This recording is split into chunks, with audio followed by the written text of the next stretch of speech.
மகாபாரதத்திலே ஒரு கதை சொல்வார்கள். பாண்டவர்கள் எல்லாம் ஆட்சியிலே உட்கார்ந்து விட்டார்கள். அது துவாரக யுகம் கடைசி பகுதி. எல்லாரும் ஆட்சியிலே இருக்கிறார்கள். தர்மன் ஒரு நாள் சிம்மாசனத்திலே உட்கார்ந்து இருக்கிறான். அவனிடம் ஒரு வழக்கு வந்ததாம். என்ன வழக்கு என்றால், 2 பேர் சண்டை பிடித்து கொண்டு வந்தார்கள். வந்தவுடனே என்ன வழக்கு, உங்களுடைய வழக்கு என்று கேட்டான். அதிலே ஒருவன் சொன்னான், நான் நில சொந்தக்காரன், என்னுடைய நிலத்தை இவனுக்கு நான் குத்தகையாக கொடுத்திருந்தேன். என்ன பிரச்சனை என்று கேட்டால், இந்த குத்தகைக்கு இந்த நிலத்தை எடுத்தவன் நேற்று இந்த வயலை உழுதான், நிலத்தை உழுதான். உழுகிற பொழுது திடீரென்று பார்த்தால் ஒரு சத்தம். என்ன என்று அந்த இடத்தை கிளறி பார்த்தால் பெரிய வெண்கல பானை. அந்த வெண்கல பானை நிறைய நவரத்தினங்கள் நிரம்பி கிடந்தன. இந்த நிலம் என்னிடம் அவன் குத்தகைக்கு எடுத்த நிலம் என்றபடியால் இந்த பானை எனக்குத்தான் சொந்தம் என்று கொண்டு வந்து நிற்கிறான். நான் சொன்னேன், இது எனக்கு சொந்தம் இல்லை, எப்பொழுது நீ உழுதாயோ உனக்குத்தானே கிடைத்தது, ஆகவே இது உனக்குத்தான் சொந்தம் என்றால், இவர்கள் 2 பேருக்கும் இடையிலே சண்டை. இந்த பானையை நீதான் எடுக்க வேண்டும், இந்த பானையை நீதான் எடுக்க வேண்டும், சண்டை. இதுதான் வழக்கு. இப்படி ஒரு வழக்கு நடக்குமா? தர்மன் பார்த்தான், இதுக்கு என்ன தீர்ப்பு சொல்கிறது என்று தெரியவில்லை. கண்ணனை பார்த்தான். கண்ணன் சொன்னான், ஒன்றும் பண்ணாதே, இந்த வழக்குக்கு நாளைக்கு தீர்ப்பு சொல்லுகிறேன் என்று அனுப்பி வை என்றான். அனுப்பி வைத்து விட்டான் தர்மன். அனுப்பி வைத்து விட்டு அடுத்த நாள் சபை கூடுகிறது. வருகிறார்கள், அந்த 2 பேரும் வருகிறார்கள். அதே சண்டையோடு வருகிறார்கள். என்ன சண்டைன்னா கொஞ்சம் மாற்றம். இப்போ வயல்காரன் சொல்லுகிறான், பானை எனக்கு தான் சொந்தம் என்கிறான். உழுதவன் சொல்லுகிறான், எனக்குத்தான் சொந்தம் என்கிறான். தர்மனுக்கு இப்போ ஒன்றும் புரியவில்லை. நேற்று இப்படி சொல்ல பிடித்தார்களே, இப்படி சண்டை பிடிக்கிறார்களே என்று கண்ணனை பார்த்தான். கண்ணன் சொன்னான், தர்மா, உனக்கு புரியவில்லையா? சபையிலே இருக்கிற பெரியோர்கள், இளையோர்கள் எல்லோருக்கும் என் அன்பை தெரிவித்து மகிழ்கின்றேன். வழக்காடு மன்றம் இப்பொழுது தொடங்குகிறது. அதற்கு முன்பாக ஒரு சில வார்த்தைகள் சொல்ல வேண்டும் என்று ஆசைப்படுகிறேன். ஒரு சில காலத்துக்கு முன்பாக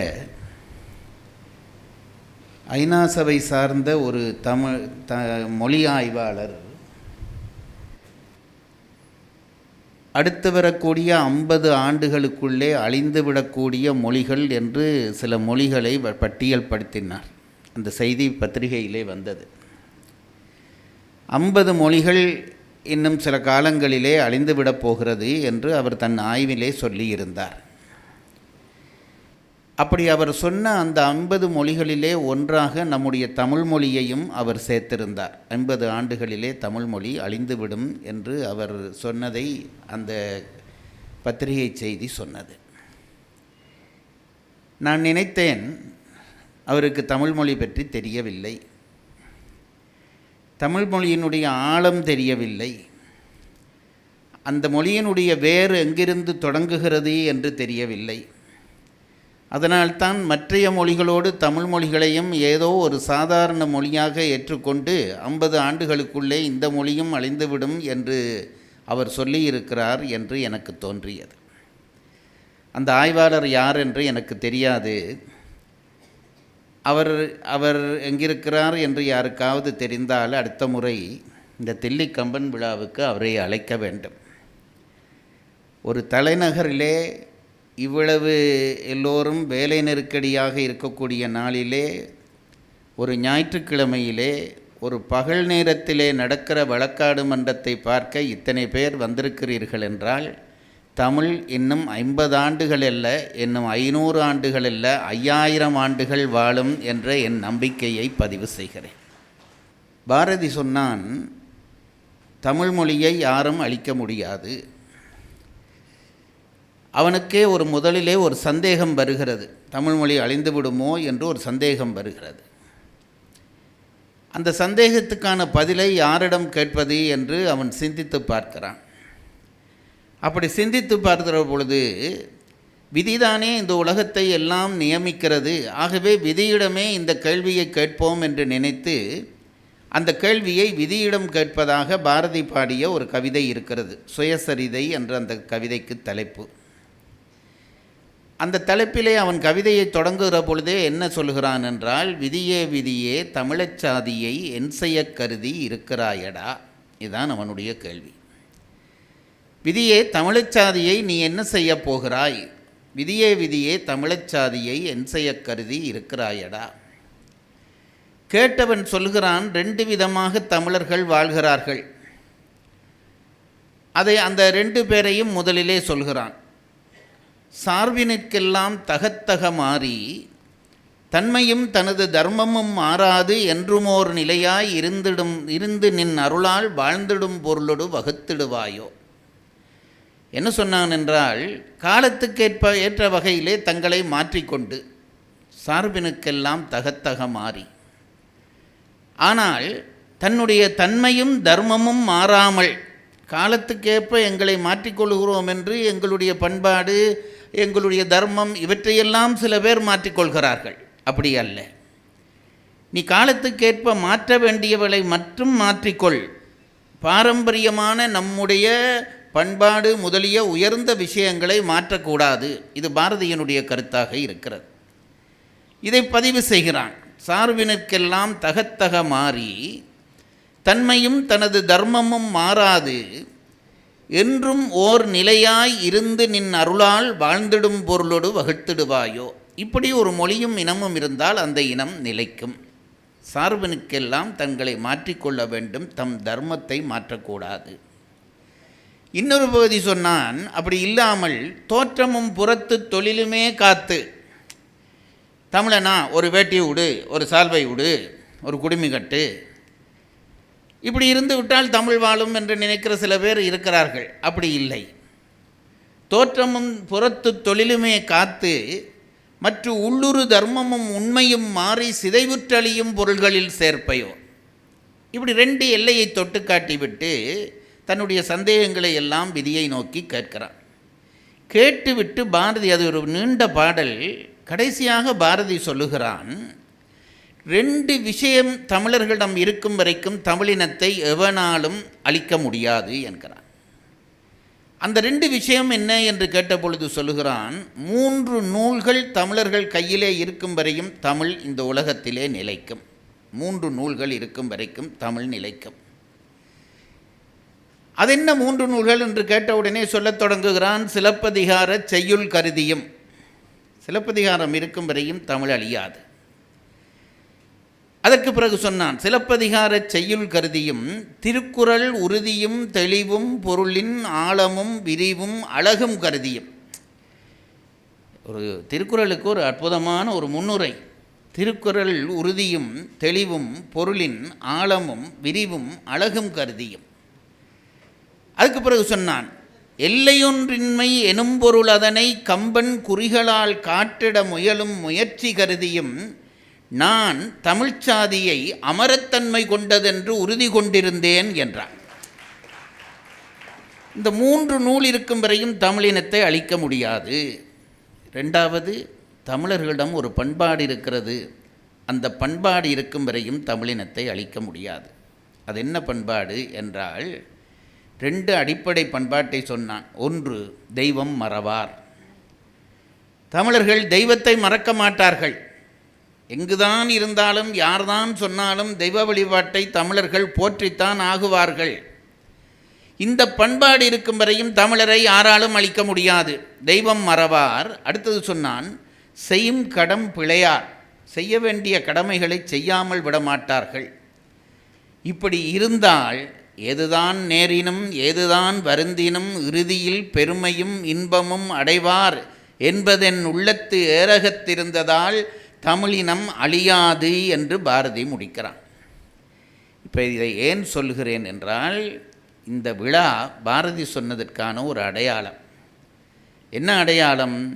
நாங்கள் டெல்லி வந்தால் என்ன, வெளிநாடுகளுக்கு போனால் என்ன, லண்டனுக்கு போனால் என்ன, ஆஸ்திரேலியாவுக்கு போனால் என்ன, கம்பனை மறக்க மாட்டோம், திருவள்ளுவரை மறக்க மாட்டோம் என்பதற்கு அடையாளமாக இருக்கிற ஒரு விழாத்தான் இந்த விழா.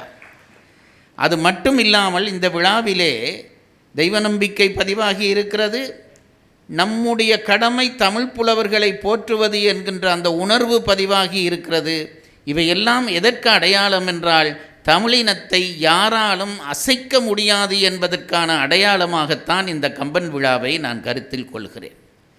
பாரதிதான் சொன்னான், நல்லவை போற்றப்படுகிற பொழுதுதான் நல்லவை பிறக்கும். அதை நாம் மறந்து போகக்கூடாது. நல்லவை போற்றப்பட வேண்டும். அதனாலே விழாக்கள், புலவர்களுக்கு விழாக்கள் எடுங்கள் என்று பாரதி தன்னுடைய வசனத்திலே எழுதியிருக்கிறான்.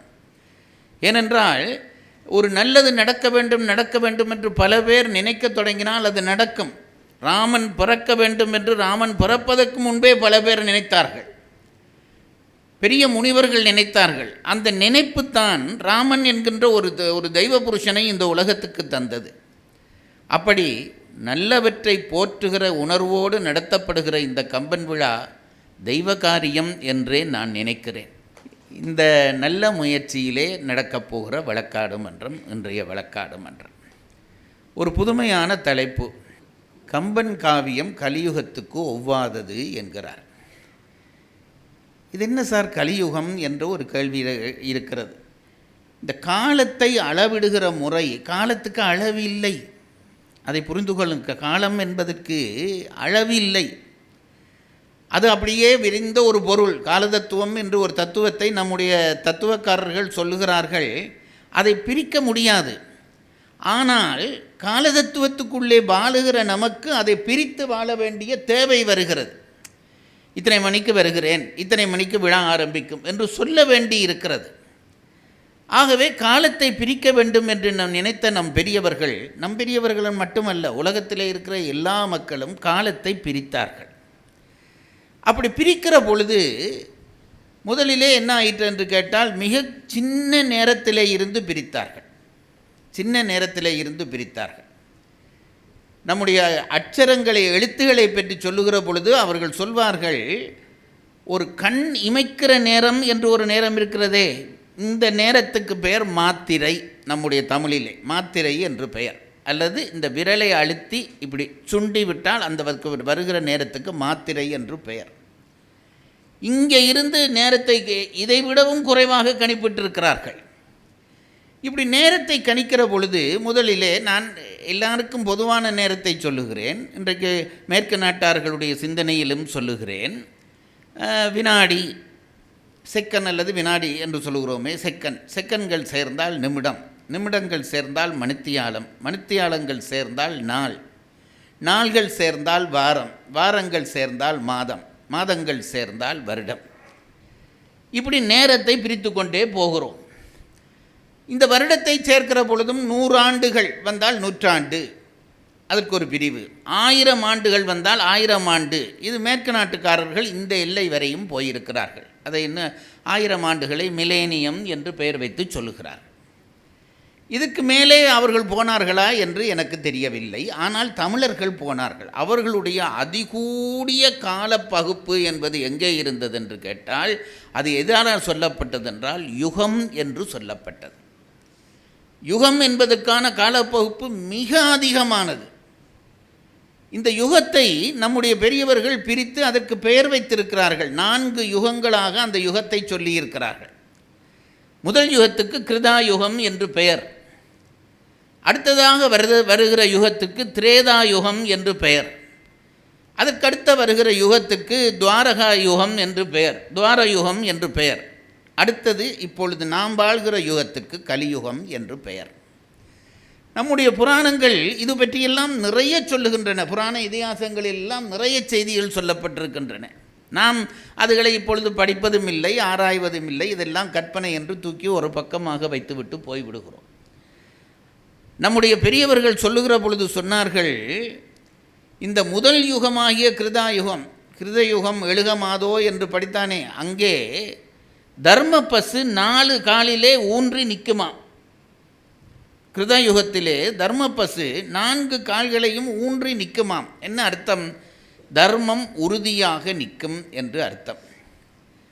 அந்த காலத்திலே வாழ்ந்தவர்கள் ஒவ்வொருவருக்கும் ஆயுள் 1,00,000 என்று சொல்லுகிறார்கள். 1,00,000 ஆண்டுகள் அவர்கள் வாழ்ந்தார்களாம்.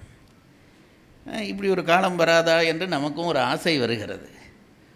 ஒவ்வொருவரும் 1,00,000 ஆண்டு வாழ்ந்தார்கள். அந்த காலத்திலே வாழ்ந்தவர்களுடைய உயரம் 9 அடி உயரமாக இருந்தார்கள் என்று புராணங்கள் பதிவு செய்கின்றன. அதுக்கு அடுத்த யுகம் பிறந்தது. அந்த யுகத்திற்கு திரேதா யுகம் என்று பெயர். அங்கே வாழ்ந்த ஒவ்வொருவருக்கும் 1000 ஆண்டு ஆயுள் காலம். அங்கே வாழ்ந்தவர்கள் ஒவ்வொருவரும் 8 அடி உயரமாக இருந்தார்கள். இதையெல்லாம் நாங்கள் உடனே குப்பை என்று கசக்கி போட்டு விடுவோம். இது பற்றி ஆராய நாம் தயாராக இல்லை. மேற்கு நாட்டுக்காரன் யாராவது ஆராய்ஞ்சு சொன்னால் அது நம்மிடம் இருக்கிறது என்போம். 8 அடி உயரத்திலே அவர்கள் இருந்தார்களாம் 1000 ஆண்டு.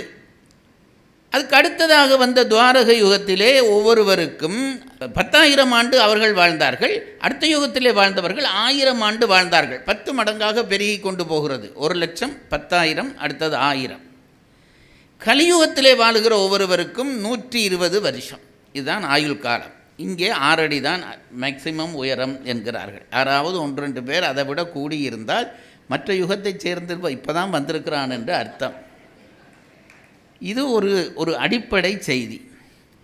இந்த யுகங்களை பற்றி சொல்கிற பொழுது முதல் யுகத்திலே தர்மப்பசு 4 காலை ஊன்றி நின்றதென்றும், அடுத்த யுகத்திலே தர்மப்பசு 3 காலை ஊன்றி நின்றதென்றும், அதற்கடுத்த யுகத்திலே தர்மப்பசு 2 காலை ஊன்றி நின்றதென்றும், கலியுகத்திலே ஒற்றை காலிலே நிற்கிறதென்றும் சொன்னார்கள்.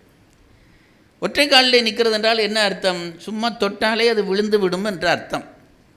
இந்த கலியுகத்து தர்மம் அப்படித்தான் நிற்கிறது. எப்பொழுது சரிந்து விழலாம் என்ற நிலையிலே தான் கலியுக தர்மம் இருக்கிறது என்பதை நம்முடைய பெரியவர்கள் பதிவு செய்துவிட்டு போயிருக்கிறார்கள். மகாபாரதத்திலே ஒரு கதை சொல்வார்கள். அது என்னவென்றால், பாண்டவர்கள் எல்லாம் ஆட்சியிலே வந்து உட்கார்ந்து விட்டார்கள். அது துவாரக யுகம் கடைசி பகுதி. எல்லோரும் ஆட்சியிலே இருக்கிறார்கள். தர்மன் வந்து ஒரு நாள் சிம்மாசனத்திலே உட்கார்ந்து இருக்கிறான். அவனிடம் ஒரு வழக்கு வந்ததாம். என்ன வழக்கென்றால், 2 பேர் வந்து சண்டை பிடித்து கொண்டு வந்தார்கள். அவர்களை கூப்பிடு என்றால் தர்மன். வந்தார்கள். வந்தவுடனே என்ன வழக்கு, உங்களுடைய வழக்கு என்று கேட்டான். அதிலே ஒருவன் சொன்னான், நான் நிலச் சொந்தக்காரன், என்னுடைய நிலத்தை இவனுக்கு நான் குத்தகையாக கொடுத்திருந்தேன். சரியப்பா, வழக்கை சொல்லு, அது உங்கள் பிரச்சனை, உன்னுடையது நிலம், அவனுக்கு குத்தகையாக கொடுத்திருந்தாய். என்ன பிரச்சனை என்று கேட்டால், இந்த குத்தகைக்கு இந்த நிலத்தை எடுத்தவன் நேற்று இந்த வயலை உழுதான், நிலத்தை உழுதான். உழுகிற பொழுது திடீரென்று பார்த்தால் ஒரு சத்தம். என்ன என்று அந்த இடத்தை கிளறி பார்த்தால் பெரிய வெண்கல பானை. அந்த வெண்கல பானை நிறைய நவரத்தினங்கள் நிரம்பி கிடந்தன. இப்போ அந்த வெண்கல பானையை இவன் எடுத்துட்டான். எடுத்துட்டு சாமி அவர் தர்மத்தை சொல்கிறான், எடுத்துட்டு இந்த நிலம் என்னிடம் அவன் குத்தகைக்கு எடுத்த நிலம் என்றபடியால் இந்த பானை எனக்குத்தான் சொந்தம் என்று கொண்டு வந்து நிற்கிறான். நான் சொன்னேன், இது எனக்கு சொந்தம் இல்லை, எப்பொழுது நீ உழுதாயோ உனக்குத்தானே கிடைத்தது, ஆகவே இது உனக்குத்தான் சொந்தம் என்றால், இவர்கள் 2 பேருக்கும் இடையிலே சண்டை. இந்த பானையை நீதான் எடுக்க வேண்டும், இந்த பானையை நீதான் எடுக்க வேண்டும் சண்டை. இதுதான் வழக்கு. இப்படி ஒரு வழக்கு நடக்குமா? தர்மன் பார்த்தான், இதுக்கு என்ன தீர்ப்பு சொல்கிறது என்று தெரியவில்லை. வயலுக்கு சொந்தக்காரனுக்கு பானையா அல்லது உழுதவனுக்கு பானையா என்று சொல்ல தெரியவில்லை. கண்ணனை பார்த்தான். கண்ணன் சொன்னான், ஒன்றும் பண்ணாதே, இந்த வழக்குக்கு நாளைக்கு தீர்ப்பு சொல்லுகிறேன் என்று அனுப்பி வை என்றான். அனுப்பி வைத்து விட்டான் தர்மன். அனுப்பி வைத்து விட்டு அடுத்த நாள் சபை கூடுகிறது. வருகிறார்கள், அந்த 2 பேரும் வருகிறார்கள். அதே சண்டையோடு வருகிறார்கள். என்ன சண்டைன்னா கொஞ்சம் மாற்றம். இப்போ வயல்காரன் சொல்லுகிறான், பானை எனக்கு தான் சொந்தம் என்கிறான். உழுதவன் சொல்லுகிறான், எனக்குத்தான் சொந்தம் என்கிறான். தர்மனுக்கு இப்போ ஒன்றும் புரியவில்லை. நேற்று இப்படி சொல்ல பிடித்தார்களே, இப்படி சண்டை பிடிக்கிறார்களே என்று கண்ணனை பார்த்தான். கண்ணன் சொன்னான், தர்மா, உனக்கு புரியவில்லையா? கலியுகம் பிறந்து விட்டது, இனி நீ ஆட்சி பண்ண முடியாது, விட்டு விட்டு போ என்றான். இப்படி ஒரு கதை சொல்வார்கள். இதுதான் கலியுகத்தினுடைய கொடுமை. கலியுகத்திலே தீமைகள் நடக்கும்.